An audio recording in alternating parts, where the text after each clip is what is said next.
Hey guys, my name is Matimio, and welcome to another episode of Sunday Mailbox. This is a video series where you, the viewer, can submit your gaming or Battlefield-related questions, and then I will give my humble opinion on them.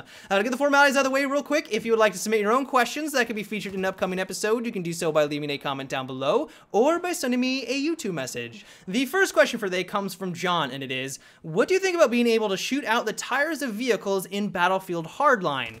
I love this idea, and honestly, I just love the concept of having more dynamic destruction or more just dynamic ways at taking out vehicles. Visceral Games has come out and said that they will be making some changes to the way that you can take out the heavily armored vehicles like the Bearcat, where if you shoot an RPG at the back side of it or if you hit it directly in the side, it will do more damage than if you hit it directly on, basically what the tanks are right now in Battlefield 4. And so I guess that is sort of dynamic damage. It is going to change the way that you approach that type of combat, but I would love it if they took it a step further and really distinguish Battlefield Hardline from the other Battlefield titles and ramped up that dynamic destruction where it really does matter where you're shooting at an enemy cop vehicle. So if you shoot at its tires, it becomes quickly disabled. Maybe they have a hard time steering left and right. If you shoot directly at the engine, maybe it will have a higher chance of exploding or a higher chance of catching on fire, doing continuous damage. There's a lot of ways that they can implement this into the game, especially for the heavily armored vehicles. Maybe if you shoot an RPG at the same spot continuously, it will do more and more damage.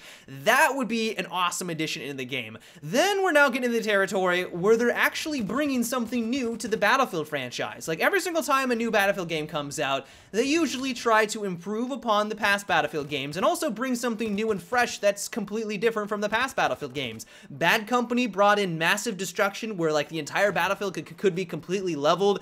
Battlefield 3 was more a return to the traditional Battlefield games where there was a little less destruction, but the graphics were ramped up tenfold. And then Battlefield 4 brought in, of course, Levolution, where you had these massive set pieces, these massive things crumbling down to the ground, where literally the entire map was changed by these Levolution moments. And in Battlefield Hardline, we have cops versus criminals. And I'm not saying that cops versus criminals is not an awesome theme. I love the theme. I think it's really cool and unique.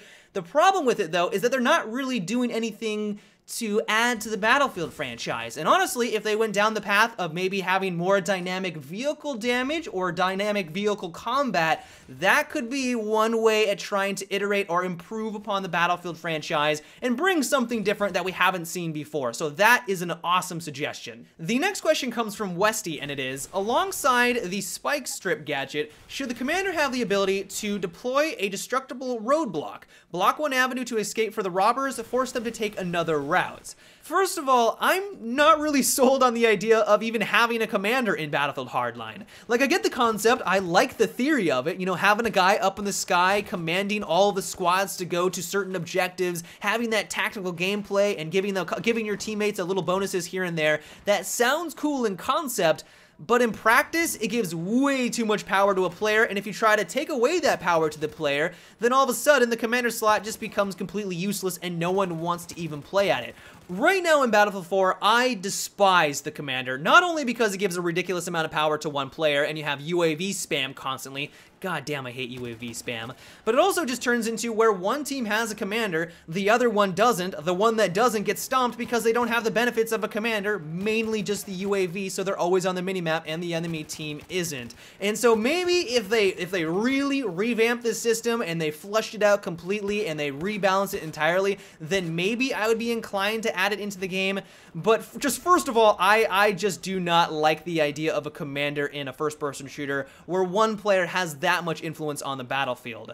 But if they did add this roadblock system in, I have to ask you, how would they go about implementing a system like this? Because the way that you described it, it sounds like all of a sudden a roadblock materializes out of nowhere, out of thin air in front of you, and you have to either run through it, maybe you can shoot it out, maybe if you ram your car into it a couple of times, it will finally break down.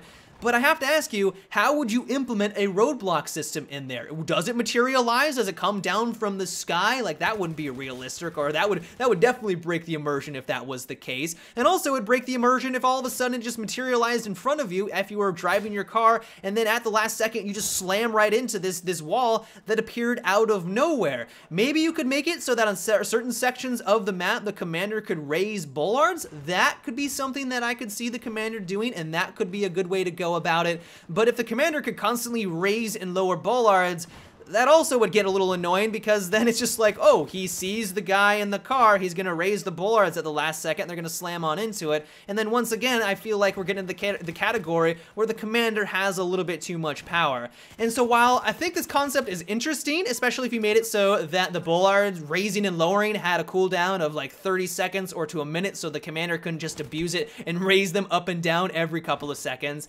I could see that working, but at the same time, I'm not 100% sold on it. The next question is, I think it would be cool to give recons a gadget that allowed them to carry a carbine or add a recon-specific sidearm that would act like a personal defense weapon, and a bolt-action sniper. This would make it so recons weren't useless in close counter combat. What are your thoughts? Well, I'm assuming going into this question that you're talking about a gadget that would replace something like the MAV or the tugs, but instead of one of those gadgets, you get to have an awesome carbine in your arsenal. So like the AK-5C alongside a bolt-action rifle. And while that sounds amazing, and if I had the option to use both of those weapons, I would be giddy like a little schoolgirl, but you also have to remember that if this was in the game, while yes, you wouldn't have access to one gadget, you know, like a tugs or an MAV, and those are very, very important, I think that combination would be blatantly overpowered. You have to remember, and I've said this in past videos, that DICE has a rock, paper, scissors mentality when they're trying to balance out their game and they're trying to balance out all of their classes.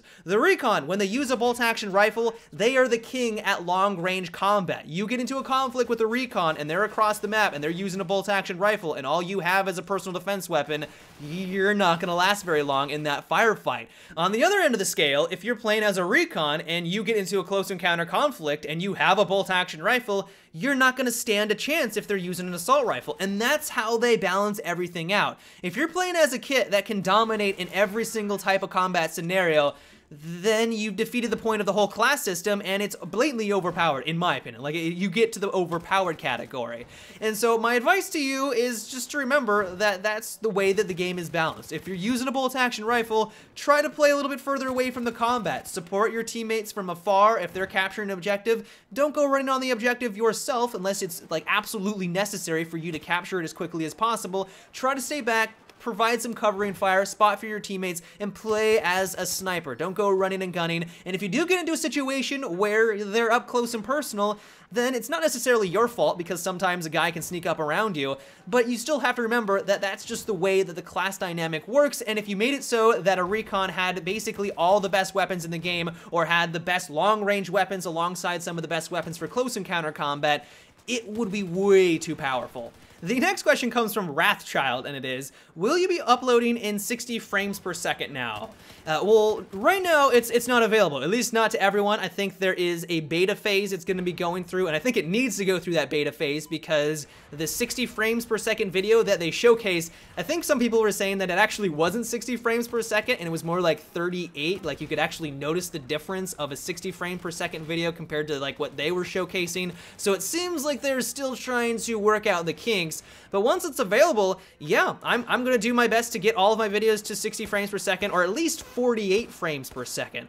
It also will depend on how YouTube goes about this type of system, because if I'm uploading a 60 frames per second video, which I really want to do, because I think the quality will be a lot higher than it is right now, they need to implement it correctly where if I upload in 60, they need to make it so that users can downgrade it to 30 frames per second. Some people just don't have the internet connection to support something like that. Like, that's just more information being sent to their computer going through their interwebs, their inner tubes, and if they don't have the internet speed to handle that type of system, then that's gonna suck for those viewers. And so I'm gonna have to take that into consideration as well. I'll have to weigh the pros and the cons. Hopefully YouTube will take all this into consideration. They'll either allow you to buffer it more, that would be one way to go about it, or just make it so that you can downgrade to 30 FPS if it is a 60 frames per video. But in general, I am 100% looking forward to this. I think it's going to be amazing, especially for gaming videos. Like, you will definitely notice a difference from 60 frames per second to 30 frames per second, so I'm really excited about that. I'm just crossing my fingers that they implement it correctly. But that's about it for today's Sunday Mailbox, guys. I hope you enjoyed. Once again, if you would like to submit your own question that can be featured in an upcoming episode, you can do so by leaving a comment down below, or by sending me a YouTube message. But until tomorrow, guys, have a good one and take it easy.